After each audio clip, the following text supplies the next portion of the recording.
I love it. And good afternoon, everyone, and welcome to today's program, Spiritual Infinity. And of course, my name is Zenzi Sewa, and my guest today is Andrew Wilson, who is in Alberta, Canada. Now, as we were talking, and I was asking about the weather. He said, "Oh, it's quite mild. It's quite warm today." He said, "But you might not think so." And I said, "Well, what's the temperature?" He said, -7. Well, if you think -7 is warm, so he's used to it. But I'm going to hand you over to him.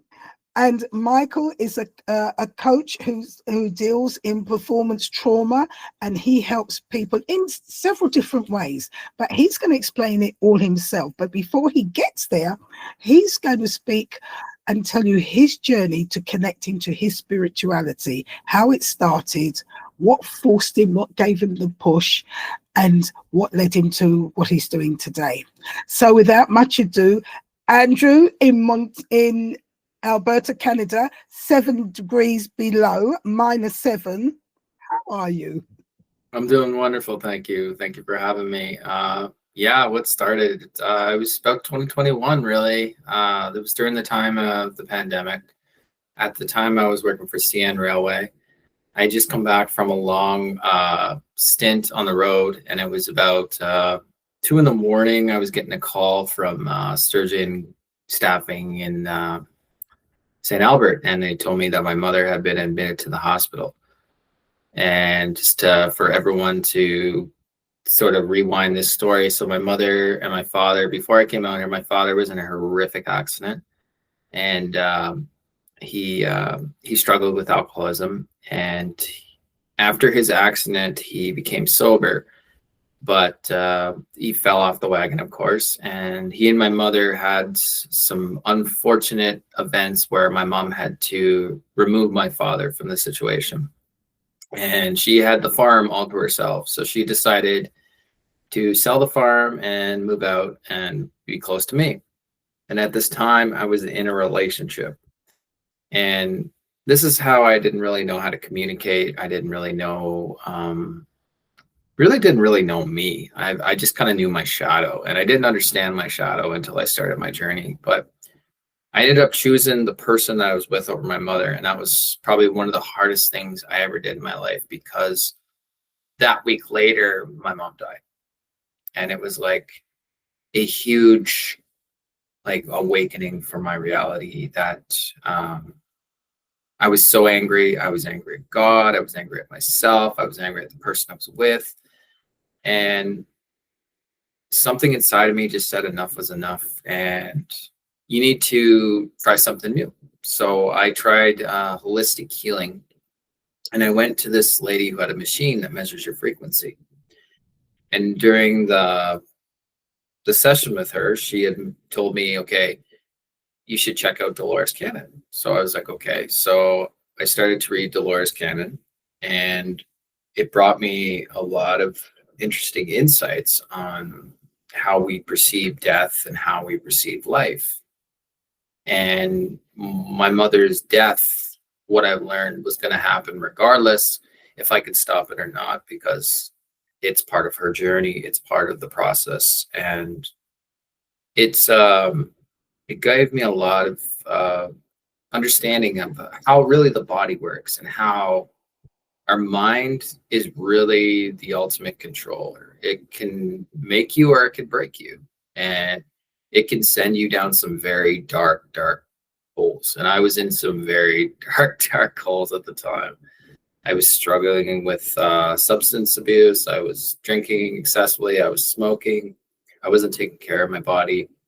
I was in a relationship where I was being a narcissist. I wasn't really being a team player. I was all about me and my selfishness. It was me. It was only me, because growing up, that's the only one I could rely on, was me, because I was picked on. I was told I wasn't going to amount to anything. So I gathered that information, and I held it against my heart, and it put up like this steel plate on my heart saying that no one's entering, no one's entering. And I would tell people, like, if that I was in a relationship, yeah, I would love them, but I really wasn't in love with them. in love with the idea of them. I wasn't actually in love with them. And my, go ahead. Sorry, can I stop you there? And I'll tell you why.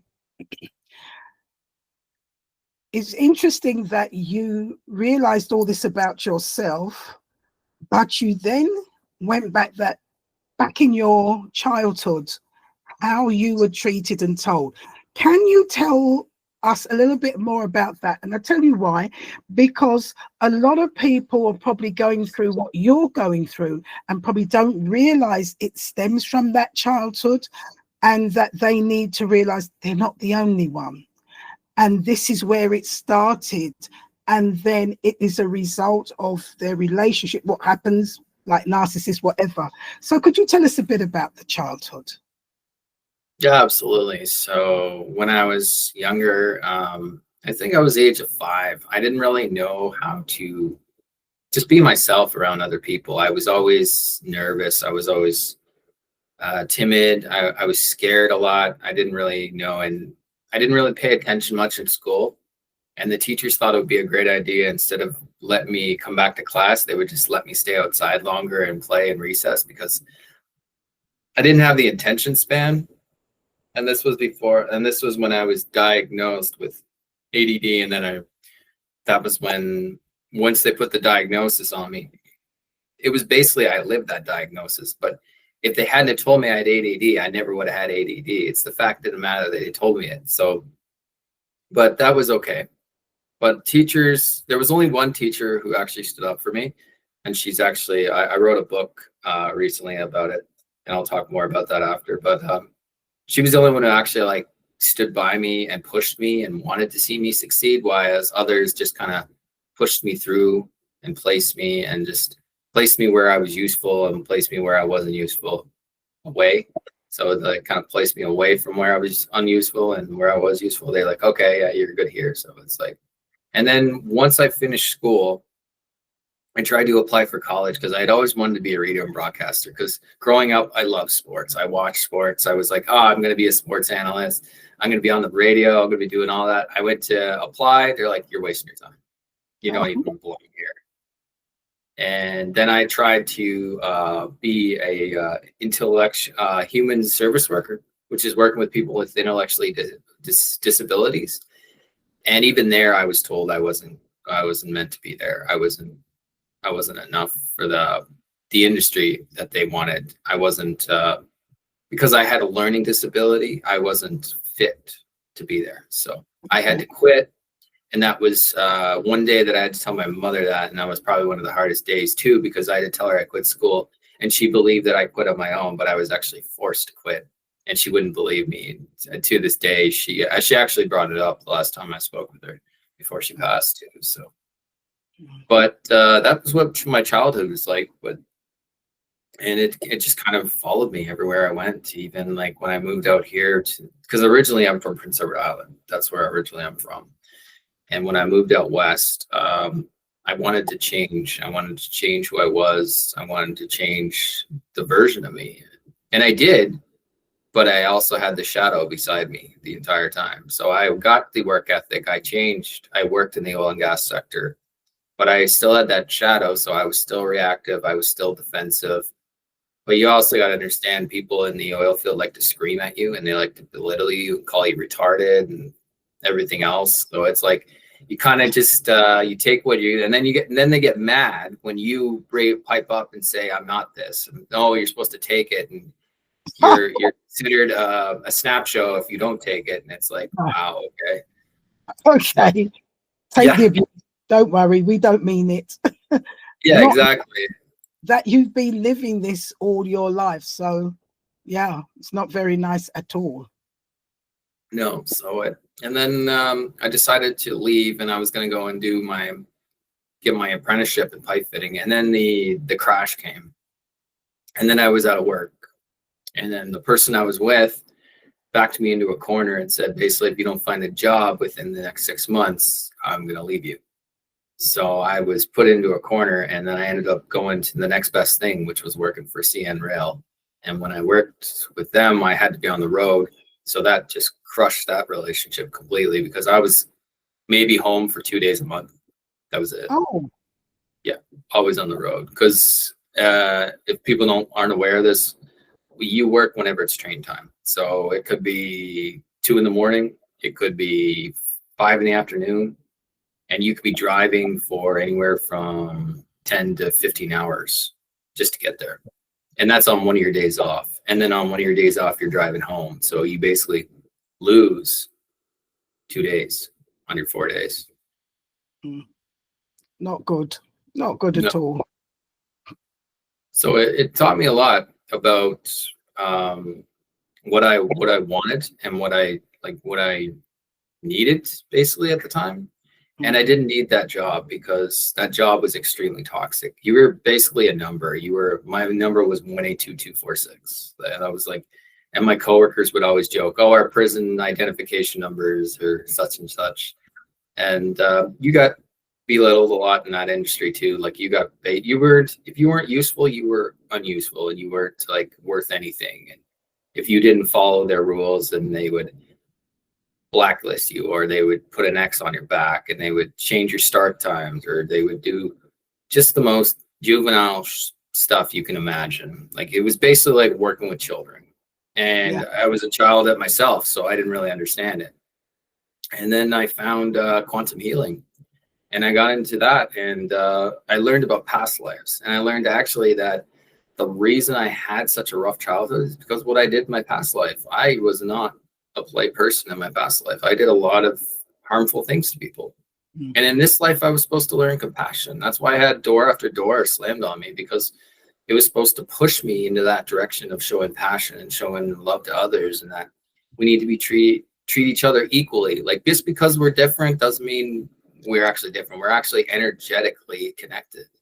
Mhm. And it was a huge eye opener for me, because I didn't realize that our past lives can create what we have in this life. Yeah. And then I also learned about the law of attraction and how our thoughts create our reality. And the more you think you have to do something, then you take the love out of it. But if you change just one word to choose, man, your neurology just starts firing off in different directions that you cannot imagine. And then it actually motivates you to want to actually be successful. It motivates you to want to show up to work. It motivates you to want to show up for you. But you have to look in the hard mirror, and we all mirror each other. And when we see something we don't like, when we get triggered, that's because that is our viewing point. That's us realizing we still have to grow. We have to learn. And until we understand that, we're going to keep following the same path we've been following for years. Yeah. It's just, you got to learn to love you. Really, it's all about loving you. Until you love you, you really can't love anybody else. You could try, but you have to love you first. And that's hard because we weren't taught to love ourselves. We were taught to push it down and just not worry about it, not forget it. And then we wonder why we have cancer. We wonder why we have all these aches in our bones and everything. We think it's old age. No, it's negative energy. It's unprocessed negative energy that we have pushed down so far that it is failing our body. And our body is a living organism. So if you want to know something, people out there listening, your body's alive. Believe me, it'll tell you. It'll break your bones if you don't want to listen to it. If you want a day off, it'll give you a day off, all right? Yes, by force. Yeah. Give you a 2x4 to the back of the head, too. I've seen this happen to so many people when they've spoken to me, and I had it done recently, and this person is speaking to me, and I started to just smile gently because I can see the pattern and what's going on in their life, and it's like they're being forced, and it's like, can you not hear? Can you not see the pattern? Yeah, no, the patterns are there to remind us. Like, I mean, even on this journey, like you never stop. And when you stop, it's when your time to ascend. Yes. And just pray to God you're not coming back, or if you're coming back, make it better. And set it up better for yourself. So when you do come back, you have all these little breadcrumbs and you can follow them instead of like living like millions of lives or however many lives you live, or you're a brand new soul and you're just coming here for the very first time. Set up yourself for success. Don't set up yourself to take the red pill again. Just already have the red pill ready. So Andrew, let's to recap. childhood, went through that, then tried to do these different jobs and it wasn't working, in a relationship where you were backed up. And was this the same relationship when you chose the relationship over your mother? Yes. Okay. And so going through that guilt, having chosen for whatever reason, for whatever situation, and then having to leave that relationship. But also, as you said, you were a person, you were smoking, you were drinking, you were doing all kinds of things simply because you weren't happy. And I suppose trying to deal with you and the situation around you, and being quite a narcissist. Yeah. So that when the brakes went on and something said to you, enough is enough, you then started to look into different things. So tell me what happened there. I got into meditation. I got into doing yoga. I started to practice energy work like Qigong and Tai Chi. And I just tried to open myself to something new. I changed my whole diet. I stopped eating meat. I started to eat more vegetables. I stopped eating processed foods. I stopped drinking coffee. I stopped a lot of things that I used to do. I stopped drinking. I stopped smoking. I stopped smoking drugs. I just evolved my body and I started to listen to my body. And now I just I stretch more. I try to keep myself in a positive motion. More, there will be times where I fall onto the old victimization. But what I've been learning, because I've been studying gene keys that Richard Rudd does, and what I've learned from him is my shadow is victimization. So I can easily fall into victimization. But if I don't fall into victimization, I can get into my gift, which is intimacy. And then if I stay in intimacy, then I can evolve even more to freedom, which is my inner genius. Mhm. So it's about understanding you and just understanding what you want and what you need in the end. And really, go ahead. Yeah. So in this process, how long from the time you realized that I have to stop to the time you kind of came out of it, what was the time span? 4 years. Okay. And that was 4 years of just realizing I have to do it, and looking for help in all these other genres to help you through that period and giving you that knowledge. Yeah. So it started in 2021. I first went down the rabbit hole and seen a lot of conspiracies. And then I started to follow like Nostradamus prophecies because Dolores had wrote this beautiful book called Conversations with Nostradamus. And then after that, I just kind of figured out to just start spiritual healing. I started to do sound baths.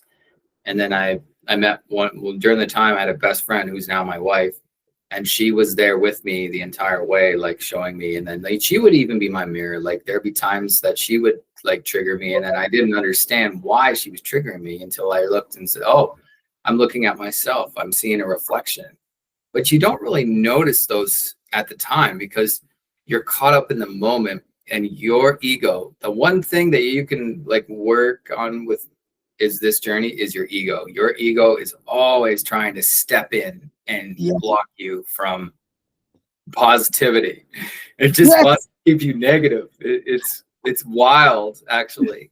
So if it feels like it's being attacked, it will attack back. It's wild. Like, but you don't see it at the time because you're so like your emotions are just controlling you and they're Yeah. keeping you in that state of mind.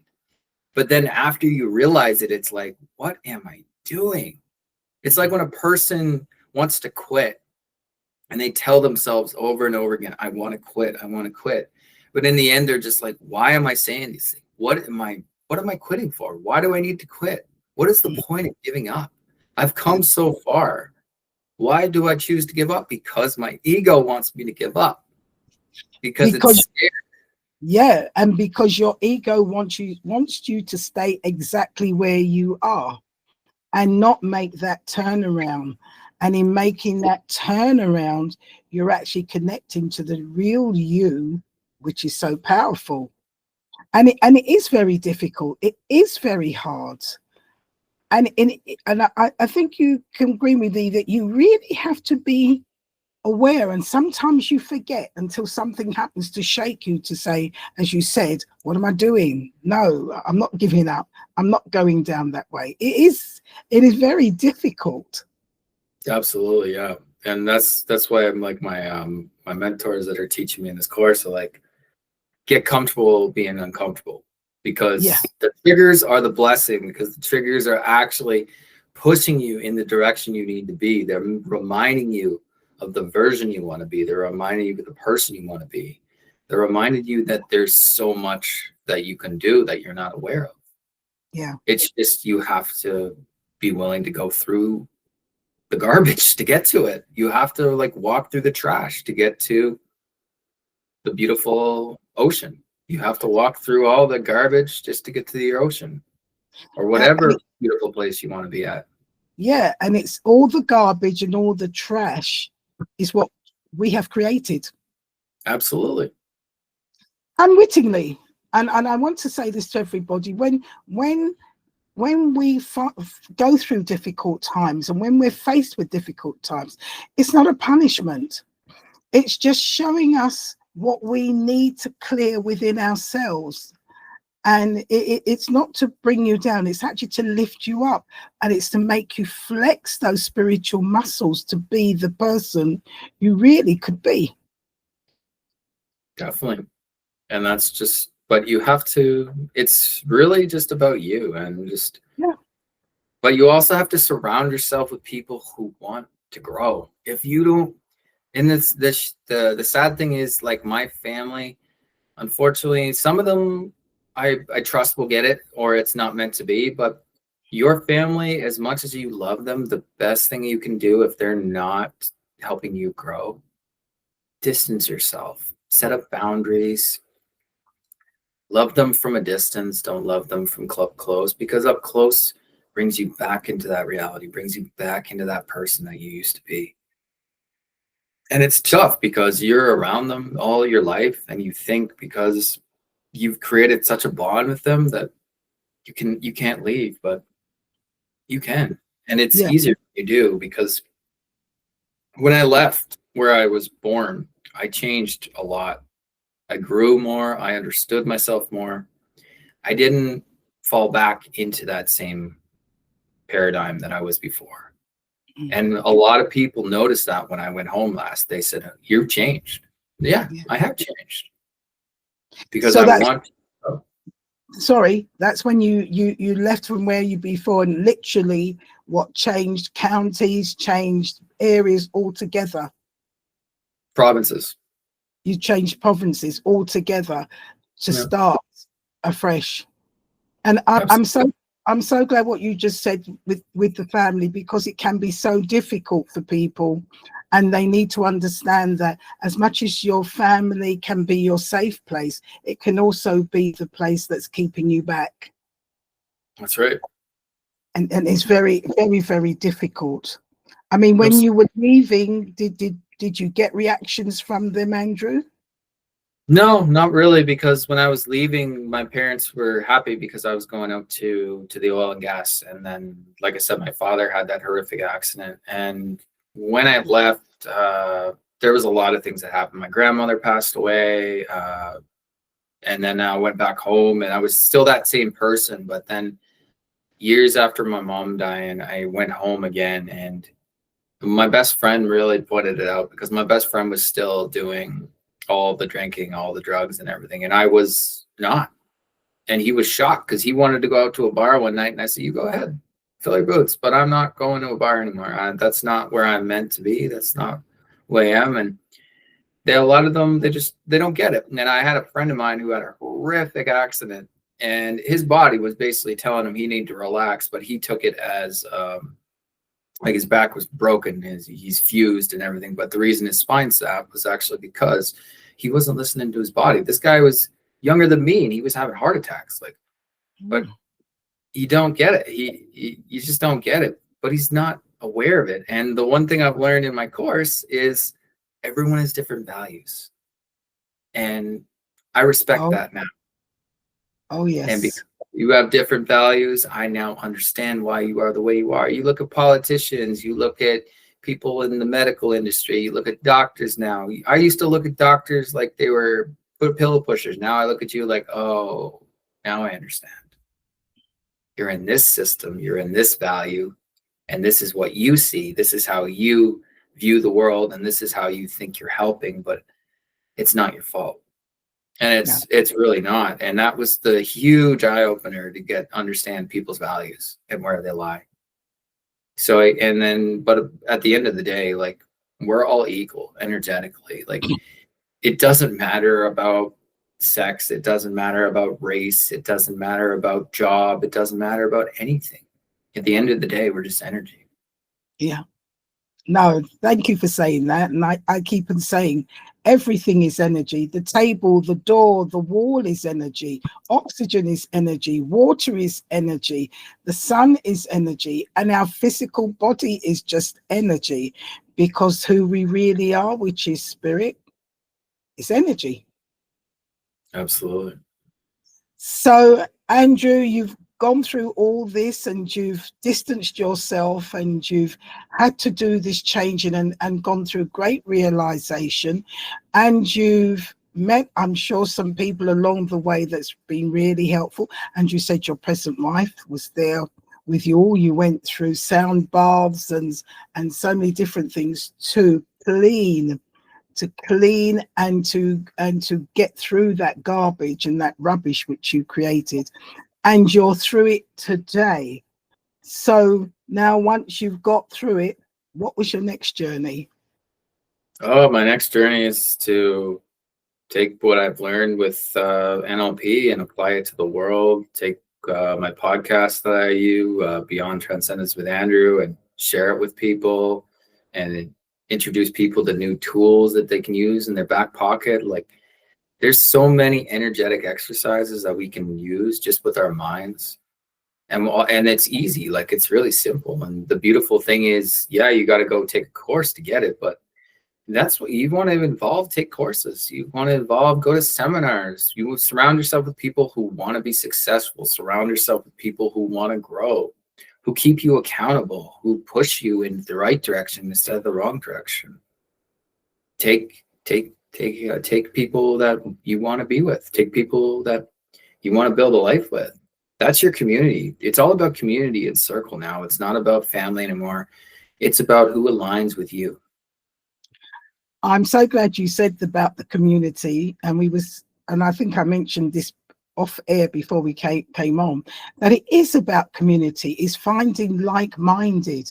It's finding people that want to go ahead. It's finding people are looking deep inside and being awakened to that journey of who they are and wanting to change.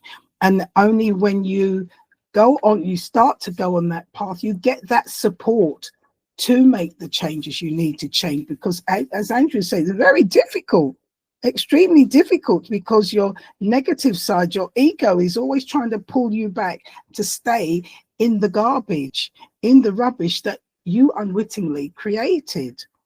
So, Andrew, now that you've done this and going through all this, what have you found along the way when you've connected to other people and the support you had? What have you found the realization, and how has it impacted on you? I mean, we're all on this journey together. We're all on a journey for a different reason, but at the end of the day, like, we all have shadows, and it's the hardest thing that you're going to find on the journey is really pushing through the shadow, like going through the garbage. And a lot, it's like becoming an entrepreneur. They make it so challenging to be an entrepreneur because you have to jump through all these hoops. Well, it's the same with your life. You have to jump through all these hoops to get to where you want to get to. And the more you clear it, the more your neurology improves, the more you improve, the more you release whatever is no longer serving you. Good. It just comes with work.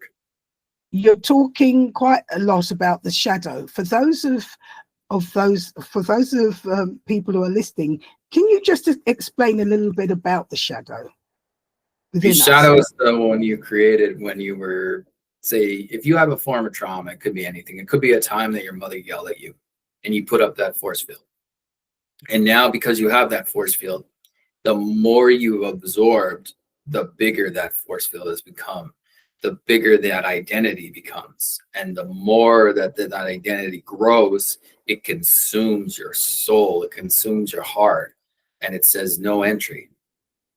And the more you allow it to control you, the more distance you are from you. Okay. And that's very true because, as we said, we've lived many lives and we've brought things into this present life that we've created in past lives, and that is part of the shadow we're bringing in. And so there's a lot of things that we do that we don't realize, and it's when we are regressed or you go back, and there's people like Andrew does that work, and there's people like Dr. Brian Weiss, who's quite famous, who's doing regressions, that it shows that what we're going through in this lifetime many times exists in a past lifetime, and we haven't sorted it. We haven't dealt with that issue, and we can carry anger, anxiety into this lifetime that affects our life. Absolutely. So it's understanding that. So, Andrew, you've got to this stage and you're, as I say, you deal with trauma, you're helping people. How do you go about that? And people that you've dealt with, what has been their reality? A lot of people before I got into NLP and I was doing QHHT, a lot of people came to me because they were dealing with health issues.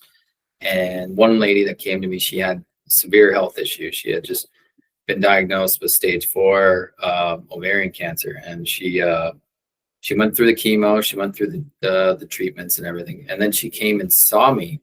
And this is when I was just starting out, and she realized that she was holding on to unprocessed emotions with her family. When she released those emotions, she had a miraculous recovery just by her own growth. Because I'll give you a recording to listen to every night before you go to sleep at night. So during the session, we'll do a 2-hour interview to get to know you, to basically understand you, and to also release whatever's inside of you. And then we do the 2-hour induction where I take you through 3 past lives. And then after that, you have a list of questions you have for the subconscious mind.